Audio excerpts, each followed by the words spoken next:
네, 어제 대선 후보 4명의 첫 TV 토론 어떻게 보셨습니까? 누가 가장 잘했다고 생각이 되십니까? 시청률이요? 40%에 육박할 만큼 유권자들의 관심도 뜨거웠습니다. 물론 각 당은 서로 자기 당 후보들이 제일 잘했다라고 평가를 하고 있는데요. 과연 이번 TV 토론이 중도층의 표심에 얼마나 많은 변화를 줬을지도 관심입니다. 또 전체 판세에는 어떤 영향을 미칠지도 관심이고요. 최진 대통령 리더십 연구원장과 함께 자세히 살펴보겠습니다. 어서 오십시오. 네, 안녕하십니까. 안녕하십니까. 어제 TV 토론 다 보셨습니까? 예, 잘 봤습니다. 예. 시청률이 39%인데 이게 역대 두 번째로 높은 시청률이래요. 보통 노무현 박근혜 대통령 됐을 때 잘 나와야 30% 초중반입니다. 예. 근데 39%면 아주 높게 나온 거죠. 지금 같은 경우는 또 채널이 많잖아요. 예, 그렇습니다. 예. 다 합계해서 39%인데 저 정도면은 지금 한 25년 만에 처음으로 제일 높은 시청률이 나온 건데요. 네. 맨 많이 나왔을 때가 첫 번째 TV 토론 때 97년 김대중, 이해창 후보 때 55점, 그때 7%가 나왔었습니다. 예. 지금 엄청나게 높게 나온 거죠. 사실 윤석열 후보가 대권 도전 선언한 지가 지금 7개월 됐거든요.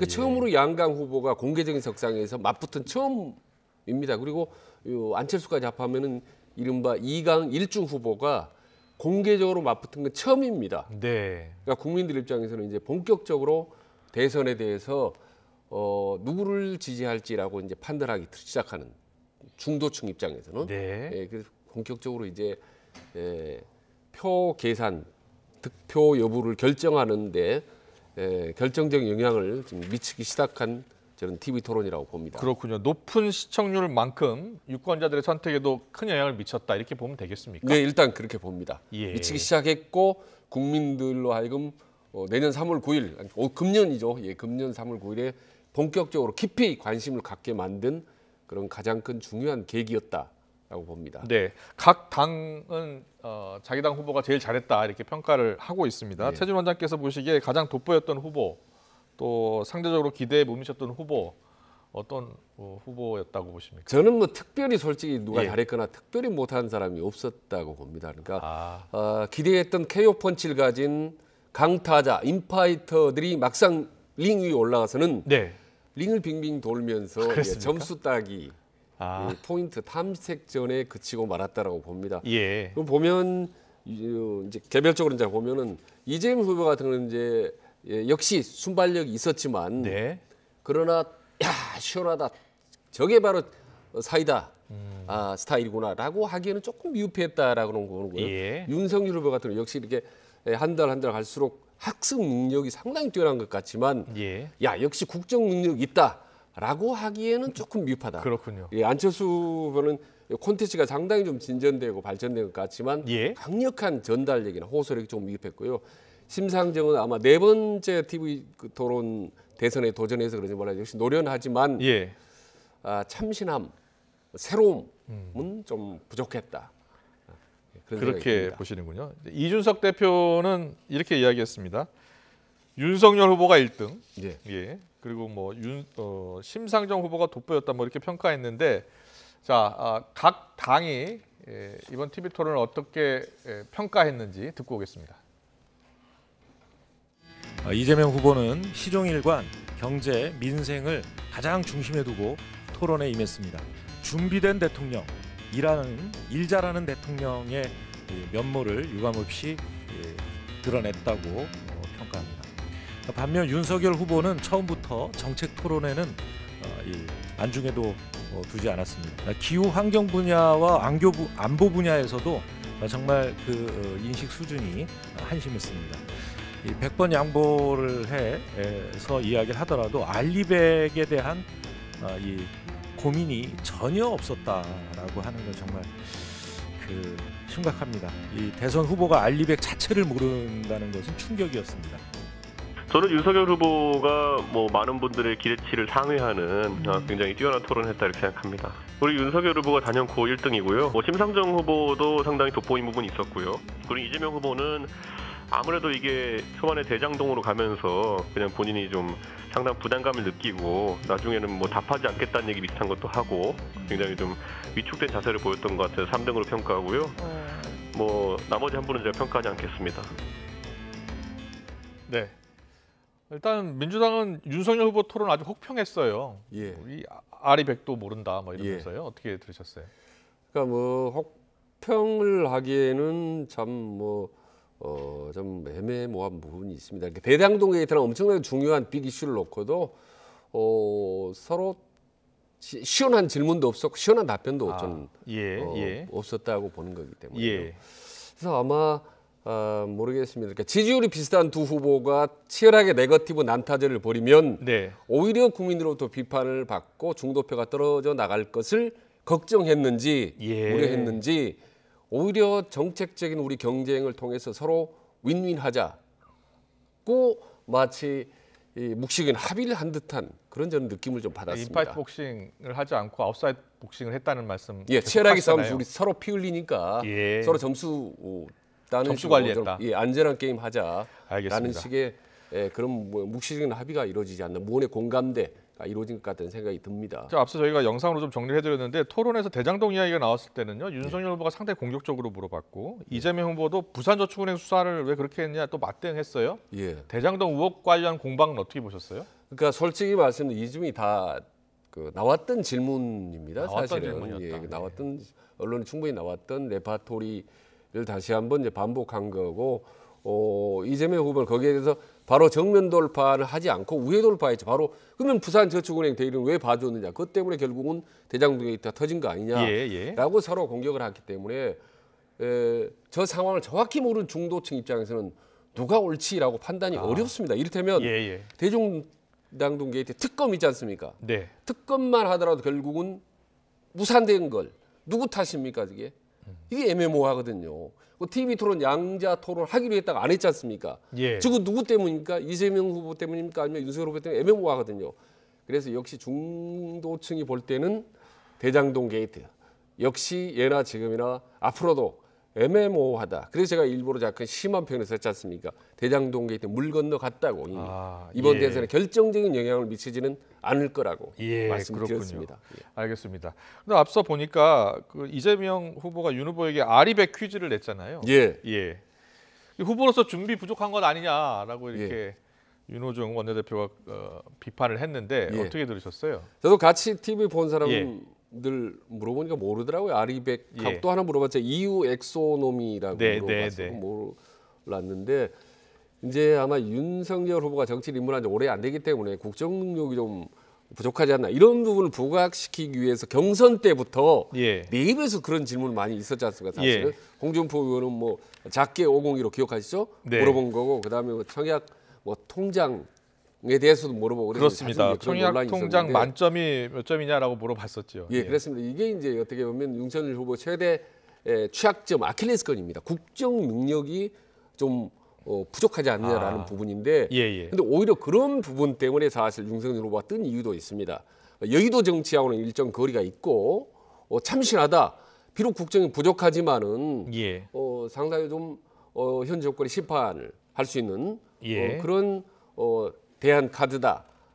새롭다, 신선하다. 이런 지지자들의 이제 생각도 있기 때문에 결국 논란 끝에 저런 퀴즈 게임이랄까 이런 부분들이 크게 그렇게 치명타를 가하지는 않을 것이더라고요.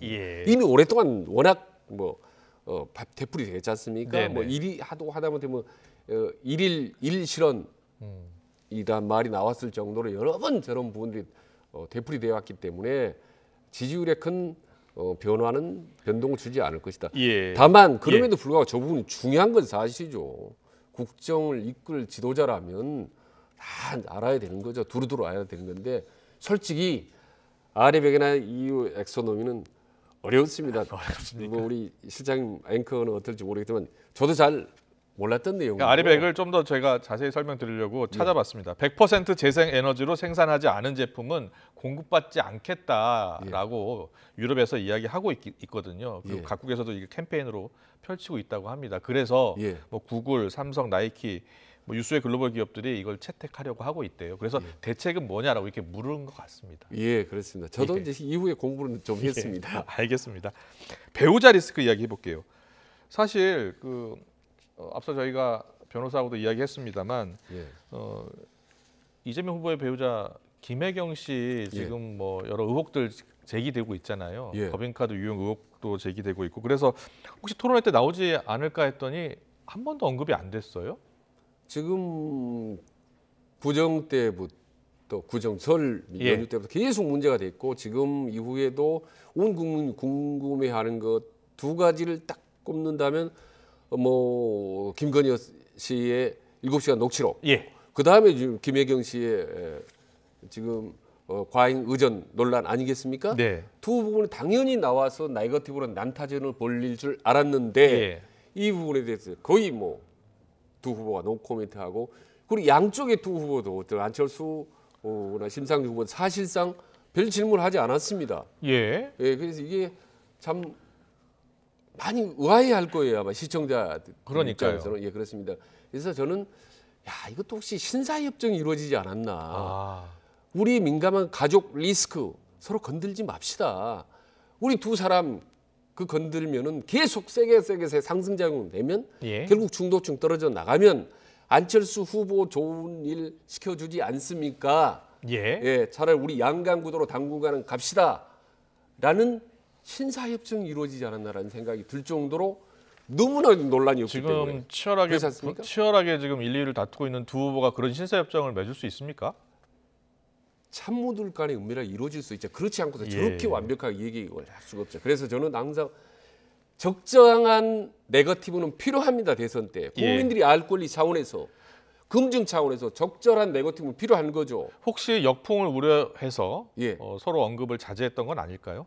그런 부분도 있습니다. 왜냐하면 계속 상승 작용을 타기 때문에 더 공격하면 더 세게 두 후보가 서로 예. 상승하고 더 세게 공격하면 네거티브 확전으로 벌어지면 결국 두 후보가 다 손해 나기 때문에 안 할 수도 있지만은 네네.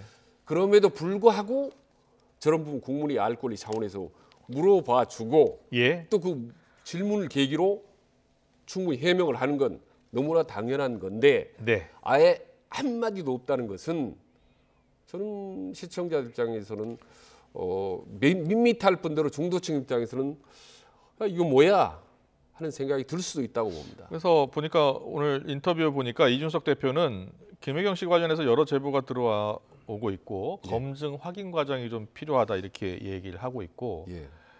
원희룡 지사 같은 경우도 공익 제보자 8개월치 중에 3일치 정도 공개된 것이다. 예. 더 있을 가능성이 있다 이러면서 언제든지 공격할 준비를 하고 있다 이런 생각이 들게 이야기하더라고요.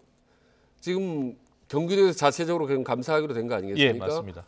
그러니까 뭐 검사든 경찰이든 국회의원든 간에 일단 뭔가 불미스러운 일이 발생하면 내부 감사를 벌써 시작하는 게 예. 항상 도의죠. 그 1단계죠. 이 내부 감사 결과를 공개했을 때 제대로 하면은 그 국민들이 박수 치고 수사로 넘어가지 않을 수도 있고 네. 만약에 이게 정말 말도 안 되는 결과가 나올 경우는 예. 국민들이 여론이 그 민심이 냉철하고 비판하고 그것도 이후에 검찰 수사 단계로 갈 수도 있는 거죠. 예. 일단은 내부 감사 여부를 보면 판단이 될 것 같습니다. 근데 대충 두루뭉실하게 말도 안 되는 감사는 저는 못할 거라고 봐요. 네. 전부 지금 이 대선 민감한 시기에 국민들이 지켜보고 있는데 예. 그래서 일단 내부 감사를 우리 국민들이 한번 지켜보자. 그 다음에 판단하자. 알겠습니다. 이게 적절한 지금 순서인 것 같습니다. 대선이 30여일 앞두고 이재명 후보 부인 김혜경 씨 논란 여러 가지 논란 의혹이 제기되고 있는데 지금 이 민심에는 얼마나 큰 영향을 미칠 것 같습니까? 민심은 뭐 당연히 좋은 건 아니죠. 뭐 법인카드 논란이라든지 뭐 그 사적인 뭐 공적인 인물을 사적인 신분으로 시켰다라는 부분 결코 바람직하지 않고 다른 과거의 대선이었다면 상당히 치명타를 맞고 예. 온통 언론으로부터 이제 십자포화를 맞겠지만 예. 아시다시피 상대 후보인 윤석열 후보의 부인 김건희 씨도 온갖 여러 가지 논란이라든지 여러 가지 만지 구설이 오르내리지 않습니까? 네. 그러니까 이른바 제가 잘 안 쓰는 용어인데 쓰고 싶지 않은 용어지만 독인객인 효과가 나타나는 거죠. 예. 그럼 너는 뭘 잘하면 항상 반문하지 않습니까? 네. 저쪽에서 뭔가 하면 그럼 너는 이렇게 서로 맞물려 가버리기 때문에 그냥 위아무에 묻히고 언론만 종편만 화를 내고 지지율에는 별 변동 없이 그냥 용두사미로 끝나버린 경우가 계속 반복되는 경우죠. 과거에 윤석열 후보도 예. 여러 배우자 논란과 관련해서 예. 즉각적인 사과가 아니고 예. 뒤늦은 사과 예. 그리고 어색한 사과 이렇게 해서 좀 지적 비판을 받았잖아요. 예. 이재명 후보의 대응은 어떻게 보세요? 사과를 뒤늦게했습니다만 좀 늦었죠. 저는 예. 정말 책을 몇 권 쓰고 싶던 문재인 정부에서 사과의 정치학이라는 책이라도 쓰고 싶을 정도로 전부 사과가 늦었어요. 대통령 사과가 늦었고 네. 이 지금 윤석열 후보도 여러 번 사과 타이밍을 놓쳐서 애를 먹었지 않습니까? 예. 이번에 이재명 후보도 빨리 저런 부분에 사과를 했었어야 된다. 근데 사과의 법칙은 빠르면 빠를수록 좋다. 빠르면 빠를수록 네. 좋다. 그렇습니다. 그리고 분명하게 사과를 해야 되는 겁니다. 음. 그리고 세 번째가 중요한 건데요. 높은 사람일수록 사과는 많이 할수록 좋은 겁니다. 네. 대통령이든 대선 후보든 사과를 반복적으로 여러 번 해서 손해 날 건 없습니다. 그래서 이후가 앞으로 한 달 기간에도 사과할 일이 생기면 예. 그냥 쿨하게 솔직하게 아주 디테일하게 고개 팍 숙이고 사과를 하시면 국민들은 특히 중도층은 금방 용서하고 마음이 풀어집니다. 그렇군요. 예, 이게 요즘 시대입니다.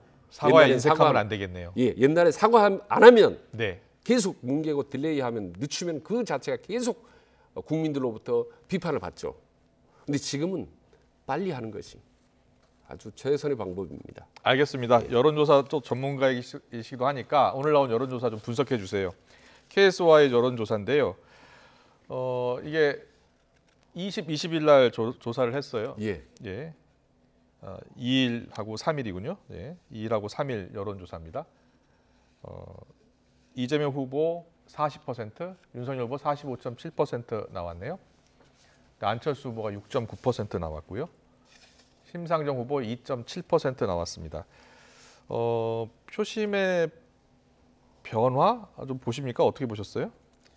지금 보니까 근래 드물게 네. 여론조사 중에는 특이하게 두 후보가 다 40% 일단 넘었습니다. 예. 예, 지금 표차는 5.7% 포인트 차이가 나지만은 네. 두 후보가 다 40%가 넘었다는 것은 이미 상당히 이미 점점 표심이 굳어지고 있다.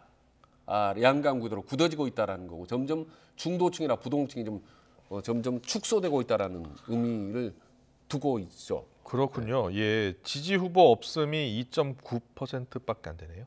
예, 그렇습니다. 예. 예. 그리고 또 다른 여론조사를 또 예. 좀 오늘 발표된 거 있지 않습니까? 네. UPI 유수라는데 한 건데 거기서도 윤석열 후보가 오차범위 밖에서 지금 우세를 보이고 있습니다. 그래서 네. 윤석열 후보가 전체 여론조사 보면 우세한 여론조사가 많고 그런 반면에 또 이재명 후보도 몇 개 여론조사는 또 윤석열 후보를 능가한 경우가 많습니다. 근데 역대 대선 중에 대선을 한 달 남짓 안 남겨놓은 상태에서 여론조사가 한두 개라도 서로 엇갈린 경우는 없었습니다.